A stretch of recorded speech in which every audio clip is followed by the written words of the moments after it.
नमस्कार, हिंदुत्व हेराल्ड के अंदर में आपका स्वागत है। आज की जो बातचीत है, जो वीडियो है आज का, वो ऐसे विषय पर है जो सीधे सीधे लोकतंत्र, चुनाव, संस्थाओं और सत्ता संतुलन से जुड़ा है। क्या चुनाव आयोग को लेकर विपक्ष वास्तव में पारदर्शिता चाहता है या केवल सत्ता में होने की नाराजगी है कि हम सत्ता में नहीं इसलिए हम आपसे नाराज हैं। प्रोग्राम को आगे बढ़ाएं उससे पहले ये कुछ वीडियो आप देखिएगा जिसके अंदर में लोकसभा के अंदर क्या क्या कहा गया है, विपक्ष ने क्या कहा और पक्ष ने क्या कहा, ये आप देखिए फिर आगे बढ़ते हैं। Why is it that the CJI was removed from the selection panel of the election commissioner?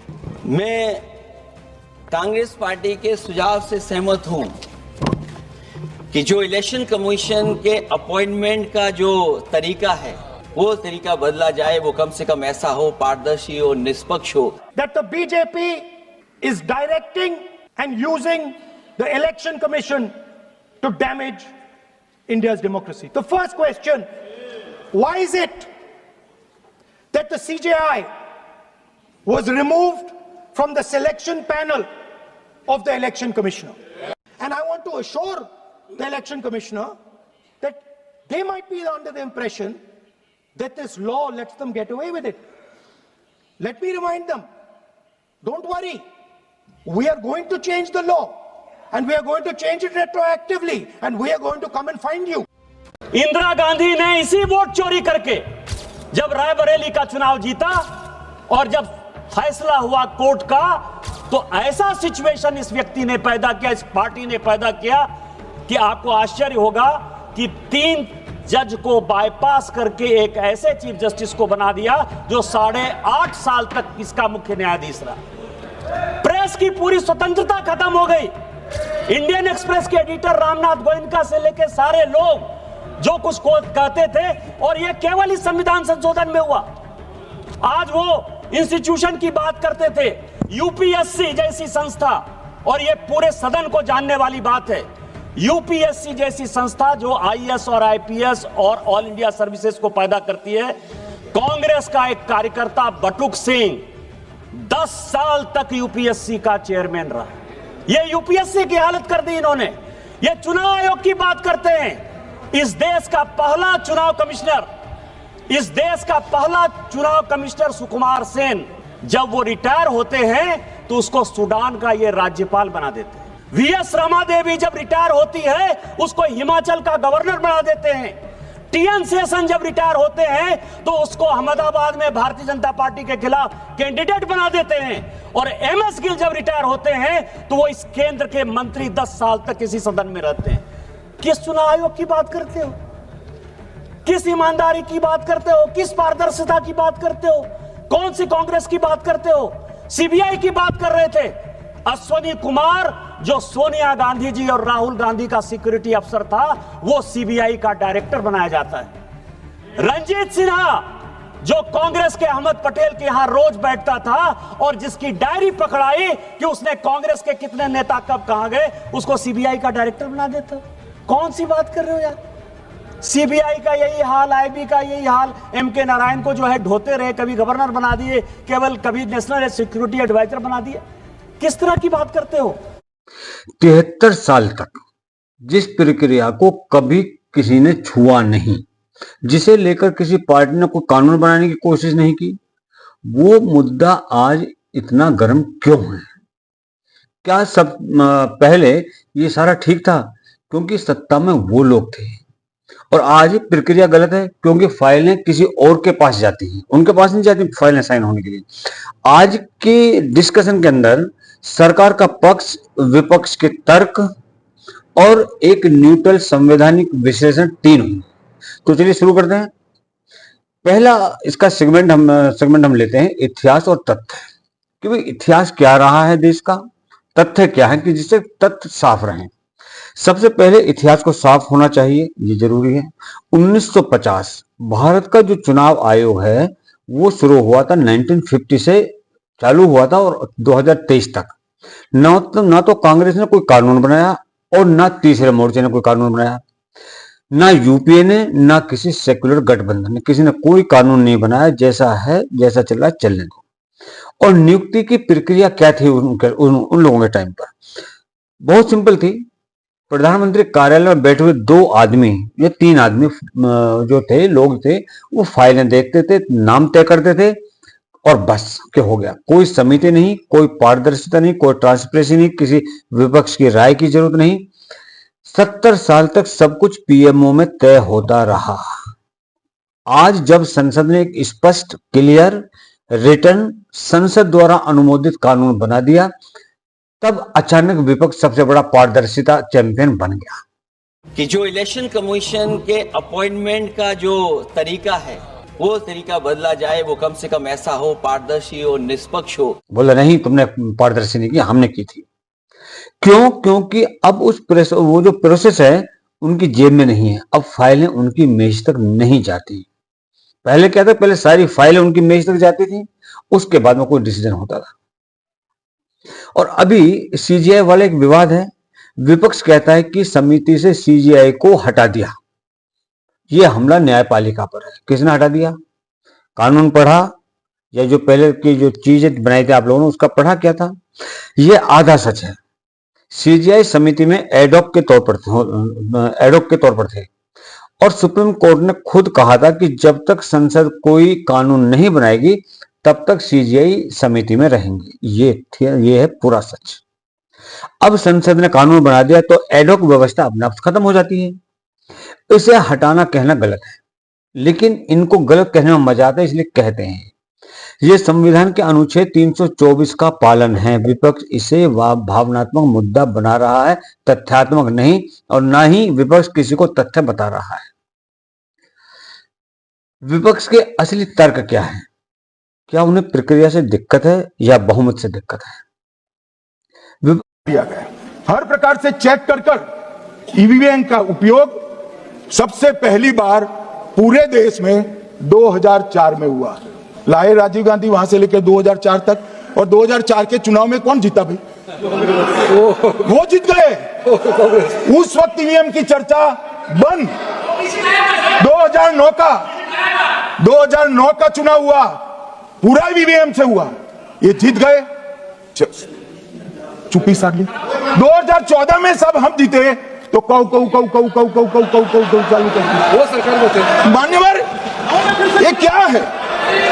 जब कानून आप लाए, मशीन आपने इंट्रोड्यूस किया, चुनाव आप पहला जीते मशीन से, दूसरा चुनाव जीते, मौत से 10 साल राज किया और हार गए तो फिर रोते हैं। हरियाणा में दोनों चुनाव में वोट कैसे दिए? ये भी जवाब दे दीजिए। विपक्ष के नेता महोदय कहते हैं कि पहले मेरी बात का आप जवाब दीजिए, मैं सुनना चाहता हूं। आपकी मुंशक्ति से संसद नहीं चलेगी। मेरे यहाँ बोलने का क्रम मैं तय करूंगा।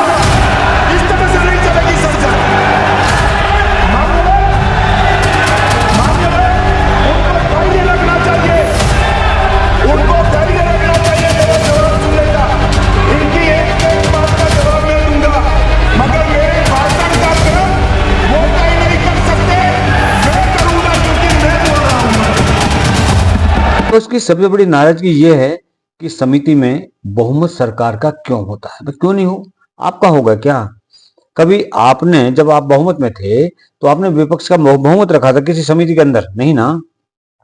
अब सोचिए, जनादेश किसे मिलता है? सरकार को। जनता किस पर भरोसा करती है? सरकार पर। चुनाव जीतकर कौन आता है? सरकार। तो समिति में बहुमत किसका होना चाहिए? स्वाभाविक रूप से सरकार का होना चाहिए।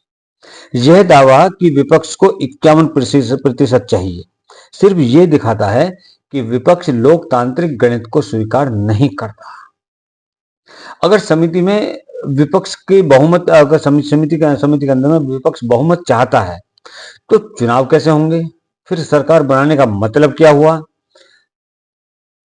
अब क्या आप ये सोच सकते हैं, जहां खिलाड़ी ये कहे कि एम्पायर को नॉट आउट हम देंगे या हम बताएंगे कि नॉट आउट है या नहीं, या आउट है या नहीं, और फुटबॉल के खिलाड़ी कहें कि रेफरी को लाल कार्ड दिखाने का अधिकार हमारे पास होगा। रेफरी नहीं दिखाएगा, खिलाड़ी दिखाएगा।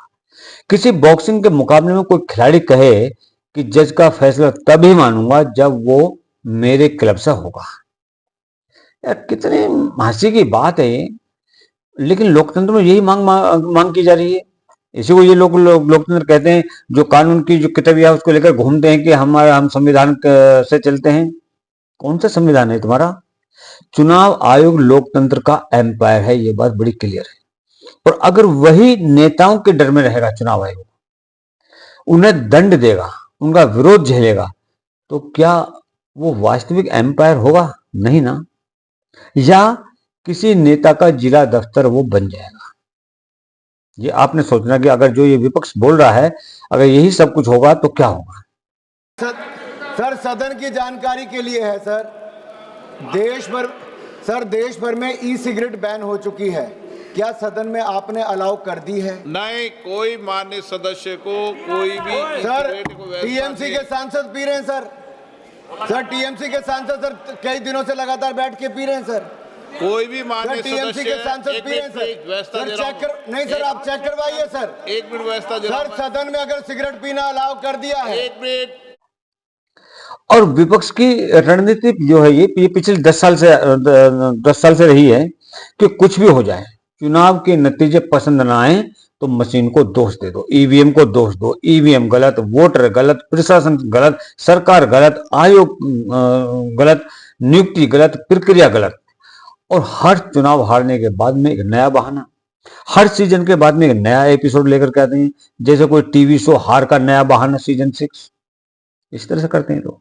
लेकिन जब इन ईवीएम से राजस्थान, दिल्ली, पंजाब और हिमाचल, इनके अंदर जब विपक्ष की सरकारें बनी, तब ईवीएम बिल्कुल ठीक थे।